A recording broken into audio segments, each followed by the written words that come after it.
Lilia arrivée de loin et Renekton va aller sous sa tour. Ça avance peut-être un peu trop profondément. Je cherche à aller chercher le First Blood. On a la défensive de Garen. Est-ce que ça va être suffisant pour s'enfuir? On va revenir et on donne le First Blood finalement à Oncle Wa. L'ancien joueur des rebelles fait tomber le sang sur la faille de l'invocateur. Près du dragon au bot qui met de la pression. Pendant ce temps-là, Wa va s'éloigner. L'ultimate de Garen qui est lancé un peu de façon désespérée. Mais Renekton va s'en sortir. Pendant ce temps-là, la mêlée dans la rivière inférieure avec l'ultimate de Malzahar. Voltage qui va tomber. La flèche de hache qui passe à côté de Dragony Drago, mais qui va tomber. Et on reporte l'exploit d'hostilité. Les 3 premiers kills appartiennent à Miao Papa avec la mêlée. On va chercher un 4e kill sous la tour. Par contre, Wall va faire attention avec les couteaux dangereux. Va utiliser l'ultimate, mais on a peut-être sous-estimé le Garen et le potentiel. Peut-être une couple de fois qu'il utilisait son Ignite, mais on n'a jamais nécessairement communiqué que ça faisait en sorte que l'équipe des filons va toujours être un peu late dans les plays de teamfight. Fox5 essaie de faire un play. Alors, on va initier de très belle façon le Chain CC sur le support adverse. On punit les filons et on s'amène rapidement. On tente de s'enfuir, mais Tristana va avoir un kill. On n'est pas en point de vie. Bonne initiative avec Ash qui va trouver sur la séquence les éliminations nécessaires. Les deux top laners là veulent nous donner le tort parce qu'il y a juste du fight qui se passe depuis le début de la partie. Il va essayer de trouver l'avantage, d'essayer de snowball. En parlant de snowball, on va voir une initiative dans le corridor central. Allégar qui va trouver une élimination sur Malzahar, son 3e kill de la rencontre. Soraka qui était là pour aider, mais va donner le doublé au mid laner de Miao Papa qui prennent l'avantage, qui gère bien la top lane, est capable de bien temporiser, donne de l'espace à son équipe, force les filons à venir porter de l'attention au top. Et on voit la cavalerie qui arrive, justement, alors qu'on peut peut-être prendre quelque chose, faire attention. On tente de zoner avec la Zyra, mais le Garen peut être dangereux. On trouve le root sur Soraka, ça peut être un gros mouvement. Belle ultimate de la part de H qui va s'assurer que cette Soraka ne puisse aller nulle part. Et ce sera un Morgana qui est hors position. Par contre, ça peut jouer un tour. L'équipe des filons, le flash de l'autre côté du mur, on la met dans la moitié point de vie. Le dragon est disponible. Ça va être un gros teamfight qui s'amène près du Dragon Pit. 4 contre 4 dans le pit. On va prendre l'ultimate de Malzahar pour éliminer la Tristana. Un gros morceau des filons qui vient de tomber. Et ça devrait être un dragon gratuit. On a toujours les junglers disponibles d'un côté comme de l'autre. Le dragon est bas. Et on sécurise l'âme du dragon. Pour Miao Papa, on continue la mêlée. Ken qui tente de s'enfuir, très tanky, mais se fait ralentir à l'infini par Ash. Est-ce qu'on va réussir à se repositionner avec le Q? On prend un peu de vitesse, mais on tombe sur les assauts répétés du Frost Archer. Charles qui va chercher un double kill. J'essaie un peu de comme trouver la lumière au bout du tunnel. Je suis pas en train de dire que les filons devraient immédiatement se considérer comme bien dans la partie pareille. Et là, une autre flèche. Ah oui, très bien fait. On prend des pics un par un. Les filons n'ont jamais eu de combat à 5 contre 5. Ils appellent l'opportunité de le faire. Ils se sont séparés. Et aussitôt qu'on a vu l'ouverture dans le qui subit les assauts de l'équipe rouge, et ce sera jeu de puissance. Avec la prise de la part de Malzahar, on diminue d'à peu près 25% cette puissance-là. Donc c'est vraiment un bon play. Par exemple, Soraka qui se fait cash, peut-être un petit peu moins. Exactement, c'est un peu l'histoire de cette rencontre, j'ai envie de dire. Alors qu'on se split, on prend des combats d'un côté comme de l'autre. Le Wukong en solo kill sur la Tristana et on s'effondre un par un pour les filons. Je pense qu'on va voir justement une pression avec le Baron, les sbires dans la mid lane. On va voir les tours et inhibiteurs tomber. Et j'ai envie de dire que ça sent la fin pour ce premier match des filons dans la LQL. Bien sûr, la saison va avancer, les matchs vont se balancer aussi avec les divisions, bien entendu, alors que le tournoi est basé sur un système semblable au tournoi suisse, où est-ce qu'on affronte sensiblement des équipes à peu près d'un niveau similaire à nous, mais la poussée ici directement dans la base adverse. On se fait exploser la tour, les tours des biens du Nexus, et après un ace en 27 minutes, Miao Papa vont chercher un 2e gain. Ils sont invaincus présentement en LQL.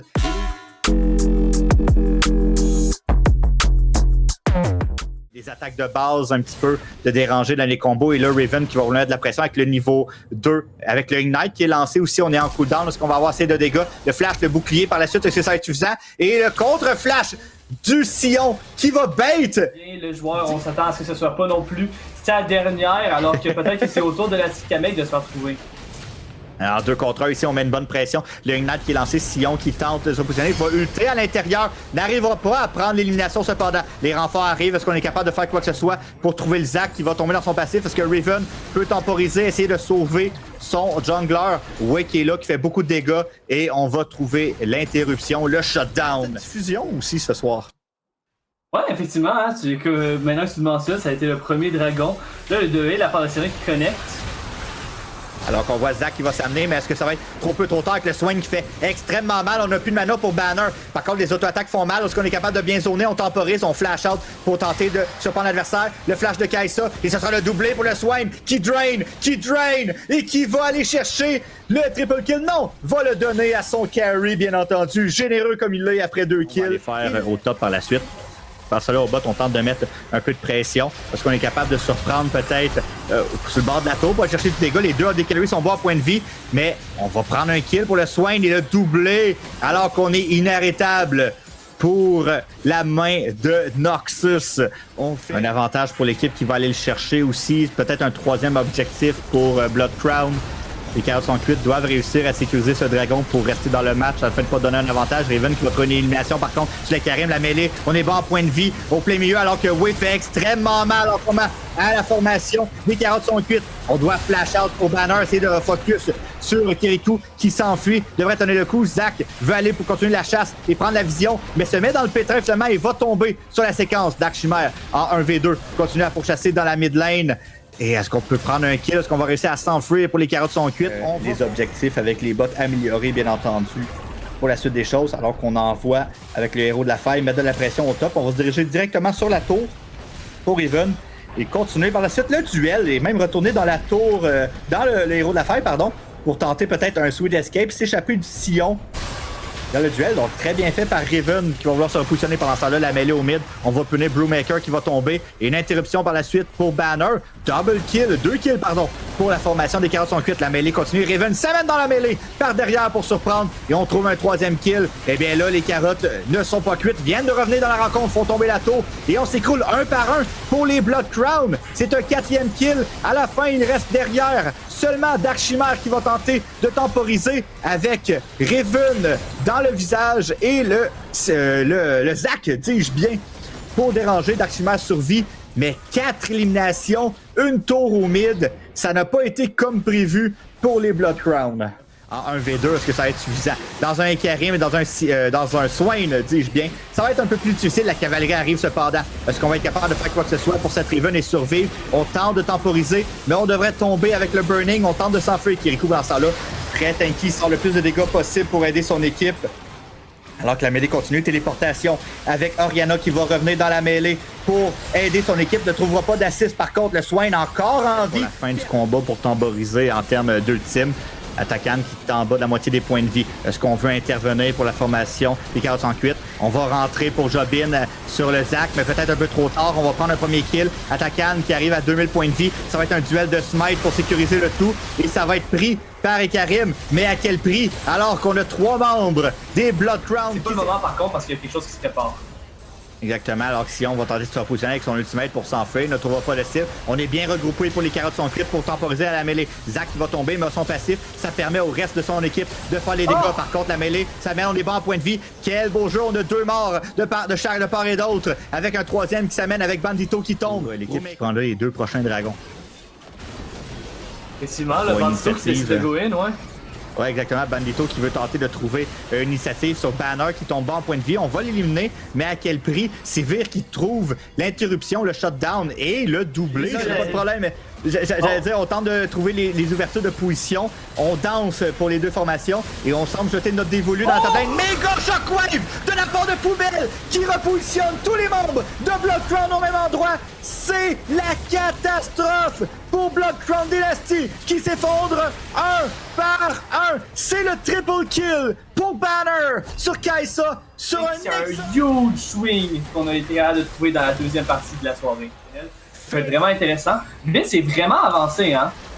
Ouais, ça peut être dangereux. On peut se faire surprendre ici avec les Karim qui vont leur engage Hourglass de Banner pour se repositionner et tenter de temporiser Kirikou qui est bon en point de vie, mais on va trouver l'élimination sur Vince. Et Banner va tomber par la suite. Double kill pour les Karim qui fait le ménage. Et on est obligé de rebrousser chemin pour les carottes sont cuites. Pendant ce temps-là, Dinarus est en split push. C'est peut-être un inhibiteur qui va tomber. Retour de Dark Chimère vers la base. Est-ce qu'on est capable de trouver le dégât pour Dinarus? Je pense qu'on va prendre l'inhibiteur, même si on doit le payer de sa vie. Est-ce qu'on est capable de jump de l'autre côté du du mur, on va pas se repositionner, mais est-ce qu'on est capable de s'enfuir? On est bas en point de vie et Dark Chimère va tellement vite présentement. Est-ce qu'on est capable de trouver peut-être un dernier spell pendant ce temps-là? On fait le Nashor pour les Blood Crown. Ce sera un premier baron pour la Blue Team. C'est vrai qu'il se fait trouver, mais c'est quand même un Sion. Va être facile d'utiliser son ultimate, mais pas mort non plus sur le prix.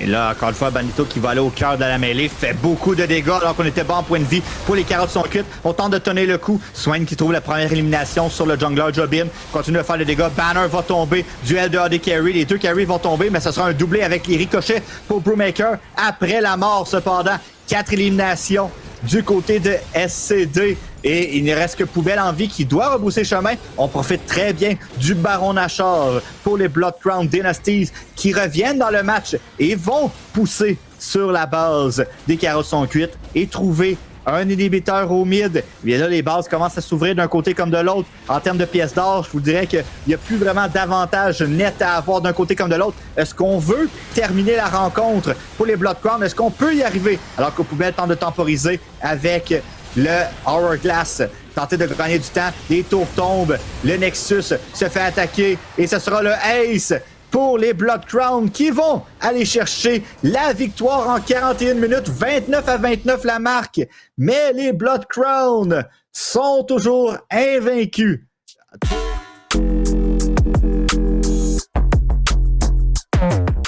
Naafiri va avoir quand même un bon sustain, va pouvoir roam peut-être un peu plus rapidement, aller assister plus facilement aussi en cas de gank. Alors qu'on voit justement un déplacement avec le invade dans la jungle, avec Naafiri qui va venir. On tente de flash au Paken, mais c'est trop peu trop tard. C'est Mr. GC qui montre qu'il est l'original des Mr. GC avec le premier sang. La mêlée continue. Bengadon, dis-je bien, va tomber. C'est Ferk qui trouve le kill. Et là, on va avoir une belle immobilisation de Nico P pour temporiser le tout. Et peut-être avoir une vengeance alors qu'on flash in. On prend le kill sur le mid laner. Et là, on échange des hostilités. Est-ce que Mr. GC va falloir engager? On se fait immobiliser. Beaucoup de dégâts. On n'a plus de mana pour Nico P. Par contre, est-ce qu'on veut réengager avec un tunnel? Peut-être se repositionner. On a le dégât avec les auto-attaques. Et on va prendre le kill. C'est 2 pour 2. On flash de la part de Seraphine. Est-ce qu'on peut prendre le kill sur Nico P? Et immédiatement, Paken revient. Et les exploits d'hostilité en moins de 4 minutes son jungler, alors qu'on va aller chercher le dernier Void Grub, l'ultimate qui est lancé de la part de Paken pour intervenir sur Crazy alors qu'on va prendre les 3 Void Grub pour l'équipe rouge. La mêlée continue, Crazy bon point de vue va tomber, Paken qui tente de temporiser, va tomber finalement avec le Singe qui s'amenait dans la mêlée, avec Naafiri qui trouve un kill aussi. C'est très chaotique les éliminations. 2 par contre Ferk qui regarde peut-être pour un dive. On veut prendre la vision de l'autre côté. Ça, JC va donner l'information. On doit rebrousser chemin pour la bot lane de JC We Need to Cook avec Ferg sur les talons. Peut-être assez de dégâts. Oui, on va réussir à éliminer le Bard avec l'ultimate finalement de Rek'Sai, mais on va tomber au combat sur le dive sous la tour. Un doublé pour Jinx avec un dive qui ne va pas comme prévu pour les Voidborns. Paken qui va pouvoir chasser le flash. On a réussi à avoir le stun. Est-ce qu'on essaie de sustain? Non. Le dégât est là avec Ferk qui fait extrêmement mal. Par contre, Nico P arrive sur le côté. Parce qu'on est capable d'éliminer Black Wax avec une habileté. Un petit sidestep sur le côté, sortir du dégât. On va quand même trouver le shutdown. Ashe était voué à tomber à la quantité de points de vie qu'on avait. 9-9, la marque est très chaotique ce début de rencontre. Mais pas vraiment d'avantage notable pour personne. C'est les deux mid laners, autant pour Voidborn que pour JC We Need to Cook, qui font le travail. Ouais, puis là, Nico P qui retrouve un autre kill dans la bot lane. Avec le Certain Dead de la part de Paken, on est capable de trouver 2 kills. Puis il y a quoi qui se passe? Ouais, exactement, on tente de temporiser avec Crazy Mimi. Seraphine qui fait une bonne quantité de crowd control. Le vrai Joe qui va intervenir, aller chercher un deuxième kill pour le joueur de Singe. Bengadon qui va tomber sous les assauts de Ashe. Nulle part où aller avec le permafrost du Void du côté supérieur afin d'intervenir. On semble vouloir jeter son dévolu au mid et intervenir. On va intervenir avec le encore de Seraphine temporisé. On va rentrer dans la mêlée pour Paken avec un très beau Fear de masse qui va déranger la formation des Voidborns. On veut intervenir, mais ça, JC avec l'ultimate va réussir à gagner un peu de temps et s'enfuir. Nico P va flash par en avant pour aller chercher le double kill. Par contre, Ferg qui fait extrêmement mal, présente, fait le ménage. Un premier kill sur la mid lane, n'arrivera pas à intervenir pour follow-up. Team fight en faveur de Mr. GC, qui va prendre le héros de la fête justement au top pendant qu'on parlait de lui. Au bot, on continue le combat avec le vrai Joe qui doit s'enfuir, va survivre avec l'intervention de ses alliés qui font la loi et l'ordre pour les deux formations. Ouais, là, il y a un play qui se prépare autour du dragon. La triple fleur qui est encore là depuis la 8e minute du jeu en passant alors que ça commence. Exactement, alors qu'on va intervenir, on va sécuriser le dragon au Paken. Pendant ce temps-là, Amélie continue, on élimine le jungler adverse. Avantage numérique pour utiliser We Need to Cook. Alors qu'on est bas en point de vie, mais on survit. Nicopé va finalement tomber sur la séquence et ce sera 3 morts rapides pour les rouges avec l'intervention de Furk qui vient d'arriver dans la mêlée, qui voit du sang. On utilise maximum dosage puis Insanity Potion qui sont utilisés. Donc les deux prennent leur substance un peu douteuse puis s'enfuient. Là, Jessie, avec son 1, devrait s'en sortir, mais est-ce qu'on peut dire la même chose de la Séraphine? Oh, très beau chain CC de la part de l'équipe rouge avec Furk qui va intervenir sur Bagadon.